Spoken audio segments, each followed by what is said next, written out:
Travel பண்ணி போகிறோம். நீங்கள் முதல் முறையாக நதுஸ் கிச்சன் பார்க்குறீங்கன்னா மறக்காமல் நம்ம சேனலுக்கு சப்ஸ்கிரைப் பண்ணிக்கோங்க.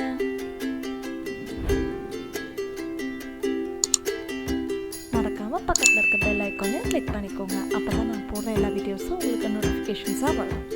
ஸோ நாங்கள் மார்னிங் ஒரு 5:30க்கெல்லாம் எங்கள் ஊருக்கு கிளம்பியாச்சுங்க. எவ்வளோ பனியாக இருக்குன்னு உங்களுக்கே தெரியும். ஒரு குழந்தைங்களெல்லாம் விட்டுட்டு போகிறதுன்றதால நாங்கள் 5:30க்கெலாம் கிளம்பிட்டோம். அப்போ தான் அங்கே சீக்கிரம் போய் ரீச் ஆக முடியும். வெயிலுக்கு முன்னாடியும் போய் தான். ஸோ எங்களோட பிளான் வந்துட்டு தான் இங்கேருந்து நாங்கள் ஃப்ரம் ராணிப்பேட் டு வெள்ளூர், வெள்ளூர்லேருந்து அணைக்கட்டு, அணைக்கட்டிலேருந்து நாங்கள் வந்து ஒடுக்கத்தூர் வந்து போவோம். ஒடுக்கத்தூர்லேருந்து அதுக்கப்புறமா எங்கள் ஊர் மேலரசம்பட்டுக்கு போவோம். ஸோ பார்த்திங்கன்னா வெள்ளூரில் நிறைய விஷயங்கள் போகிற வழியில் நம்மளுக்கு நிறையா இருக்கும். ஸோ நம்ம ஆல்மோஸ்ட் வந்து வெள்ளூர் இப்போ ரீச் ஆகிட்டோம். ரீச் ஆனதுலேருந்து பார்த்திங்கன்னா இம்பார்ட்டண்டான விஷயங்கள்ஸ் நிறையா இருக்கும். நம்ம கொஞ்சம் கொஞ்சம் தான் என்னால் இப்போ காட்ட முடிஞ்சது.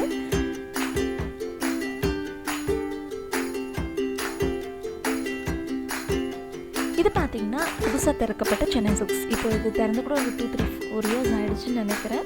பட் நாங்கள் ரொம்ப காலம்பர கிளம்புனதால இதை ஓப்பன் பண்ணல.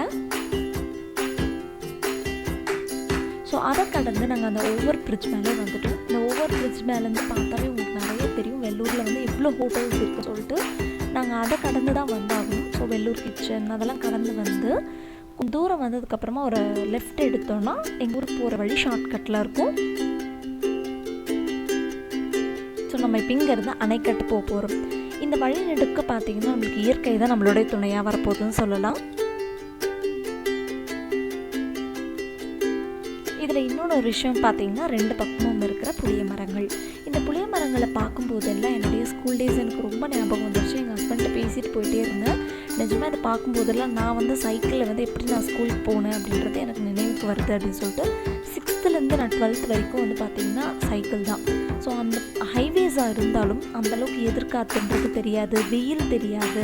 எந்த நேரம் வந்தாலும் நம்ம நார்மலாக வர மாதிரி தான் இருக்கும். சைக்கிள் ஓடுறது அவ்வளோ பெரிய சிரமமாக தெரியாது. பட் இப்போ பார்த்திங்கன்னா ஹைவேஸில் பார்த்திங்கன்னா புளிய மரங்களே கிடையாது. அதாவது நம்மளுடைய தேவைகளுக்காக நம்ம வந்து இயற்கையை நிறைய அழிச்சிட்டோம். அதனால் கண்டிப்பாக வந்து ஒருத்தராவது ஒரு மரமாவது வளர்க்கணுங்கிறது என்னுடைய ஆசை. அதே நேரத்தில் வந்து ரொம்ப முக்கியமான ஒரு மரங்களில் வந்து பனை மரமும் ஒன்று. இது இங்கே இவ்வளோ தூரம் நான் பார்க்குறதுக்கு எனக்கு ரொம்ப மகிழ்ச்சியாக இருந்தது. ஏன்னா நம்மளுடைய நீர் வளத்தை பாதுகாக்கிறதே பனை மரம் தான். கண்டிப்பாக கூகுள் பண்ணி பாருங்கள் ஒரு பனை மரம் இருப்பதனால என்னென்ன ஒரு நன்மைகள் வந்து இருக்குதுன்னு சொல்லிட்டு. ஸோ இந்த மாதிரி ஒரு பல உயிரினங்களையும் நாம் அழிக்கிறோம் மரங்கள் அழிக்கும்போது.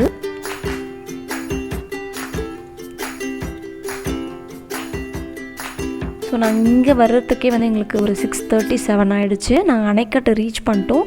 இங்கேருந்து தான் நாங்கள் ஒடுக்கத்தூர் வந்து போகணும். ஒடுக்கத்தூர்லேருந்து நாங்கள் நிறைய திங்ஸ் வாங்குறதுக்கு இருந்தது எங்கள் மாமியார் பக்கத்துக்கு போகும்போது. அதனால் என்னால் வீடியோ ஷூட் பண்ண முடியல. ஸோ நாங்கள் ஒடுக்கத்தூர் தாண்டி வந்திங்கன்னா வெறும்னே வந்து நிறைய விவசாய நிலங்கள் தான் இருக்கும். அங்கங்கே நடுவில் ஒரு சின்ன சின்ன கிராமங்கள் இருக்கும். அதை கடந்து நம்ம வந்தோன்னு பார்த்திங்கன்னா முழுமையாக வந்து வெறும் ரோடு 2 சைடில் பார்த்திங்கன்னா வெறுமனே வந்து இந்த காடு மாதிரி தான் இருக்கும். எதுவுமே வீடுகள்லாம் இருக்கவே இருக்காது. ஸோ பகல் டைம்லலாம் வந்துடுறோம். நைட் டைமில் ரொம்ப பயமாக இருக்கும். நான் வந்து ஒரு முறை தான் நான் வந்து நைட் டைமில் வந்திருக்கேன் இங்கெல்லாம். இது வந்து பார்த்திங்கன்னா 2 சைடு வந்து பார்த்திங்கன்னா வெறுமனே இந்த நீலகிரி தைலம் சொல்லுவாங்களே அந்த மரங்கள் தான் இங்கே இருக்கும். ரொம்ப சில்லுன்னு இருக்கும். இங்கேருந்தே வந்து அது ஸ்டார்ட் ஆகிடும். இயற்கையான அந்த காற்று வந்து சுவாசிக்கும் போது ரொம்ப நல்லா இருந்தாலும் ரொம்ப பயங்கரமாக சில்லுன்னு இருக்கும். ஒரு மினி ஊட்டிக்குள்ளே போகிற மாதிரி தான் இருக்கும். அதை தொடர்ந்து இந்த ஊரில் நான் வந்து பெரும்பாலும் வந்து என்ன மரங்கள் என்ன வந்து விவசாயம் பண்ணியிருக்காங்கன்னு பார்த்திங்கன்னா பெரும்பாலானவர் வந்து என்ன பண்ணியிருப்பாங்கன்னா கொய்யா, அதுக்கப்புறம் வந்து வாழை, அதுக்கப்புறம் மோஸ்ட்லி நான் நிறைய இடம் பார்த்ததில் ஒரு சில இடத்துல வந்து கரும்பு பார்த்துருக்கேன். எங்கள் ஹஸ்பண்டை நான் எப்போவுமே கிண்டல் பண்ணிகிட்டே இருப்பேன், உங்கள் ஊருக்கு வந்தாக்கா ஃபோன் சிக்னலே இருக்காது, மனித தொடர்பே அருந்து போயிடும் அப்படின்னு சொல்லிட்டு. ஆனால் மனித தொடர்பு அருந்து போதோ இல்லையோ கண்டிப்பாக இயற்கைக்கான நம்மளுடைய தொடர்பு வந்து சூப்பராக இருக்கும். பார்த்தாவே தெரியும். இந்த எழில் கொஞ்சம் எங்கள் மேலரசம்பட்டுக்கு வந்து வந்தாச்சு. எங்கள் ஹஸ்பண்டை நான் கிண்டல் பண்ணுற பாஷையில் பார்த்தாக்கா ஒரு மெட்ரோ சிட்டி. நிஜமாகவே அந்த மெட்ரோ சிட்டியில் இருக்க இறைச்சல்களுக்கு எல்லாமே இந்த இயற்கை வந்து நம்மளுக்கு நல்ல மருந்து கொடுக்கும், அமைதிங்கிற ஒரு மருந்து கொடுக்கும். ஸோ அதோடு வந்து நாங்கள் எங்கள் வீட்டுக்கு பயணம் வந்துட்டோம். இங்கே உள்ளே வந்தாச்சு. வந்துட்டு நாங்கள் டேரெக்டாக அந்த வீட்டுக்கு போகல, வண்டியில் வந்ததால் நாங்கள் ஊரில் ஒரு ரவுண்ட் அடிச்சுட்டு தான் வந்தோம்.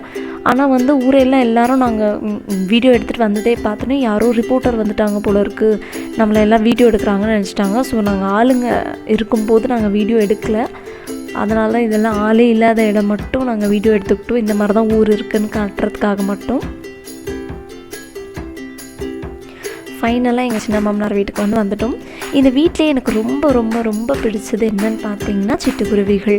இப்போ இந்த காலத்தில் நிறைய சிட்டுக்குருவிகள் அழிஞ்சிட்டே வருதுன்னு சொல்லலாம். இந்த மாதிரி இந்த வீட்டுக்குள்ளே பார்த்திங்கன்னா எங்கள் சின்ன மாமனார் இது பழக்கப்படுத்தி வச்சுருக்காரு. அங்கங்கே அரிசி வைப்பார், குடிக்க அதுங்களுக்கு தண்ணி வைப்பார். ஸோ வீட்டுக்குள்ளேயே அங்கங்கே பார்த்திங்கன்னா அவங்களே இயற்கையாக கூடு கட்டியிருப்பாங்க. இது மாடியில் பார்த்திங்கன்னா நான் எதுக்கு காட்டினேன், இங்கேருந்து பார்த்தாவே அந்த மலையெல்லாம் ரொம்ப அழகாக தெரியும். இந்த ஊரை சுற்றியுமே மலை தான் இருக்கும். ஸோ அதெல்லாம் நம்ம இங்கேருந்தே பார்த்துக்கலாம். அதே மாதிரி நம்ம சிறு வயசு விஷயங்கள் இங்கே நிறையா இருக்கும். ஸோ பழைய காலத்து அந்த புகைப்பொய்க்கி, படிக்கட்டே இல்லாத மாடி, அதெல்லாம் நம்ம பார்க்கலாம். இதெல்லாம் அந்த காலத்தில் பார்த்திங்கன்னா வென்டிலேஷனுக்காக வைப்பாங்க, நீங்கள் பார்த்துருப்பீங்க. ஸோ பாருங்கள், நான் அந்த அரிசி போட்டு இல்லைங்கன்னா அந்த சிட்டுக்குருவி சாப்பிட்றதுக்காக தான் வந்தது. நான் மறுபடியும் கேமரா எடுத்து நான் இங்கே வந்தோடனே அதை ஓடிடுச்சு. இதெல்லாம் பார்த்திங்கன்னா எங்கள் சின்ன மாமனார் அந்த பழைய கேலண்டர் ஷீட்ஸு, அட்டை பாக்ஸ் அதெல்லாம் மேலே வச்சுருப்பார். ஸோ அதுலேயும் குருவிகள் கூடு கட்டியிருக்கும். பார்க்கவே எவ்வளோ அழகாக இருக்குது பாருங்கள். வீடு நிறைய இந்த சத்தங்கள் தான் இருக்குமே, சிட்டுக்குருவியோட சத்தம் தான் இருக்கும். எனக்கு ரொம்ப பிடிக்கும் அங்கே போனாவே. ஸோ நாங்கள் டிஃபன் லஞ்ச் எல்லாமே முடிச்சுட்டு எங்கள் நிலத்தை சுற்றி பார்க்குறதுக்காக வந்துட்டோம். நல்ல பயங்கரமான வெயில். அதனால் நாங்கள் 2 வீலரில் தான் வந்துட்டோம். ஆனால் எங்கள் ஹஸ்பண்ட் தைரியமாக அந்த ஒரு ஒத்த வரப்புன்னு சொல்லுவாங்க, அந்த வரப்புலேயே தான் வண்டி ஓட்டிகிட்டு போயிட்டார். பட் இது அப்ஸ் அண்ட் டவுன்ஸ் எல்லாம் வரும். எனக்கு ரொம்ப பயமாக இருந்தது. ஸோ நான் வண்டியில் உட்காரவே இல்லை, அவர் மட்டும் தான் வண்டியில் போனார். நான் பொடி நடையே நடந்தே வந்துட்டேன்.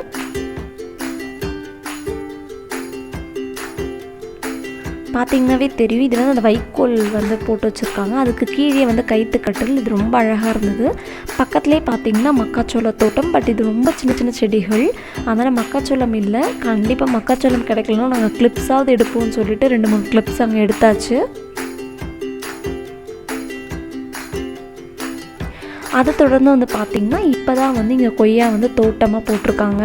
ரொம்ப சின்ன சின்ன செடிகளாக இருந்தாலும் இங்கே கொய்யாக்காய் இருந்தது, ரொம்ப டேஸ்ட்டாக இருந்தது. ஆனால் ஹைப்ரிட்னு தான் நினைக்கிறேன். ஏன்னா இயற்கை சார்ந்த அந்த நாட்டுக்காயெலாம் இவ்வளோ சின்ன செடிகளில் நான் பழங்கள் பார்த்ததில்லை.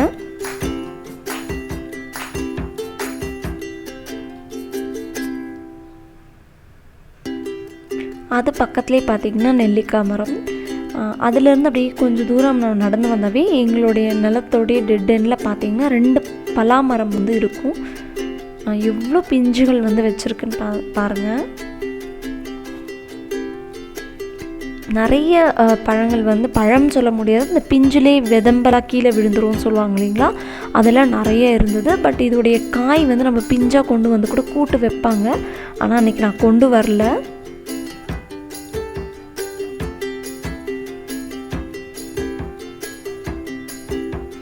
இங்கேயும் 2-3 கிளிப்ஸ் எடுத்தாச்சு.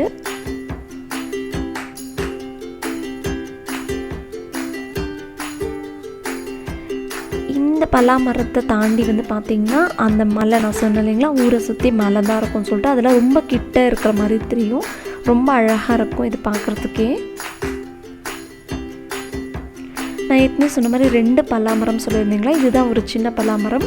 இதுலேருந்து கொஞ்சம் டிஸ்டன்ஸ்லேயே பார்த்திங்கன்னா அந்த பெரிய பலாமரம் இருக்கும்.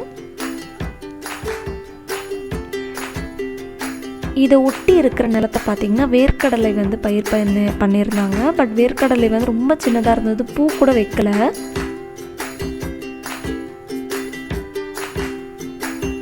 ஸோ என்னை ரொம்ப கவர்ந்து இழுத்தது பார்த்திங்கன்னா இந்த கொய்யா தோட்டம் தான். நான் ஏற்கனவே சொன்ன மாதிரி இயற்கை சார்ந்த விஷயங்கள் நம்ம நிறைய இங்கே சாப்பிடலாம். இதுக்கு ஊடு பயிராக தக்காளி வச்சுருந்தாங்க. ஸோ நாங்கள் அதெல்லாம் மிதிப்படாமல் தான் போனோம். போயிட்டு இங்கே கொஞ்சம் தான் நாங்கள் சாப்பிட்டோம்.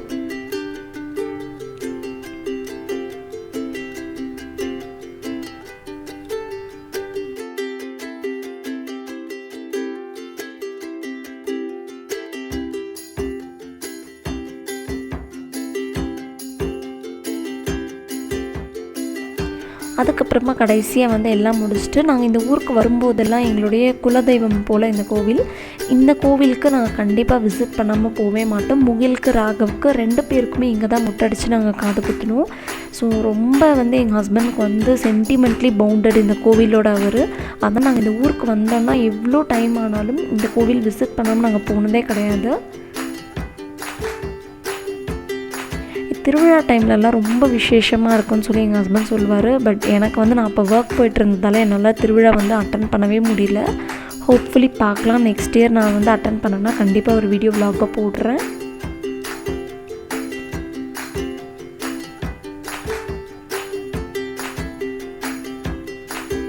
எங்கள் அம்மன் பாருங்கள் எவ்வளோ அழகாக இருக்குன்ட்டு, ரொம்ப அழகாக வந்து அதெல்லாம் பண்ணியிருந்தாங்க. தெய்வார்த்தமாக இருந்தது. இதுக்கு பின்னாடியே பார்த்திங்கன்னா ஒரு சின்ன கோவில் மாதிரி இருக்கும். இதுக்கிட்ட பார்த்திங்கன்னா இந்த மரத்தை பார்த்தாவே நமக்கு தெரியும் இந்த கோவில் எந்த அளவுக்கு வந்து ரொம்ப பழமையான கோவில்னு சொல்லிட்டு. இது வந்து அத்தி மரம். நிறைய பேருக்கு தெரியுமான்னு தெரியல. பட் இது கை கேட்டுற தொழிலெலாம் இல்லை, ரொம்ப பெரிய மரம். எனக்கு இந்த சன்லைட்டோடைய வந்து ரிஃப்ளெக்ஷன் இருந்ததால் எனக்கு சரி வர அந்த பழங்களை வந்து காட்ட முடியல. பட் நான் ஓரளவுக்கு ஜூம் பண்ணேன், ஆனால் தெரியல. ஸோ அது ரிட்டன் வரும்போது பார்த்திங்கன்னா இங்கே வந்து ஒரு ஆறு இருக்கும். இப்போ நாங்கள் போன டைமில் வந்து இங்கே வந்து தண்ணியே இல்லை. இப்போ வந்து நல்லா மழை கற்றுக்கும் இது ஃபுல்லாக தண்ணி இருக்குது. ஸோ அதுக்கு நியர்பையாக பார்த்திங்கன்னா எங்களுடைய சொந்தக்காரருடைய ஒருத்தருடைய நிலம்தான். ஸோ இது வந்து நல்ல பெரிய மரங்களாக இருந்தது. ஸோ முகிலுக்கு வந்து கொய்யாப்பழம் வந்து நாங்கள் இங்கே தான் பறிச்சுட்டு போகணும். அதே மாதிரி இயற்கை சார்ந்த அந்த தொழு உரம்லாம் இருக்கும் இல்லைங்களா, அதெல்லாம் இவங்கக்கிட்ட தான் வாங்கிட்டு போகணும். சின்னதாக ஒரு தோட்டம் வந்து வீட்டிலே மாடி தோட்டம் போடலான்ற ஒரு ஐடியாவில் நான் அதெல்லாம் வாங்கிட்டு வந்தேன். இது இந்த ஊரில் வந்து எனக்கு நிறைய வந்து அன்றைக்கி டைம் கிடைக்கல, குழந்தைங்களெல்லாம் விட்டுட்டு போனதால் நான் அந்தளவுக்கு வந்து வீடியோ வந்து நாங்கள் எங்கே சுற்றி பார்த்தோமோ அதை மட்டும் தான் எடுத்தோம். கண்டிப்பாக ஒரு நாளைக்கு மறுபடியும் இங்கே போயிட்டு ஒரு சமையல் விலாகோடு உங்களை நான் எல்லாத்தையும் கண்டிப்பாக இந்த ஊரில் நான் மீட் பண்ணுவேன். இந்த வீடியோ எல்லாருக்கும் பிடிச்சிருக்கும்னு நினைக்கிறேன். உங்களுக்கு எந்த ஊர் ரொம்ப பிடிக்கும், நீங்கள் உங்களுடைய சொந்த ஊரை எந்த அளவுக்கு மிஸ் பண்ணுறீங்கன்னு சொல்லிட்டு கமெண்ட்டில் கண்டிப்பாக சொல்லுங்கள். உங்களுக்கு இந்த வீடியோ பிடிச்சிருந்தால் லைக் பண்ணி உங்கள் ஃப்ரெண்ட்ஸ் கூட ஷேர் பண்ணிக்கோங்க. தேங்க்யூ ஃபார் வாட்சிங் நதுஸ் கிச்சன்.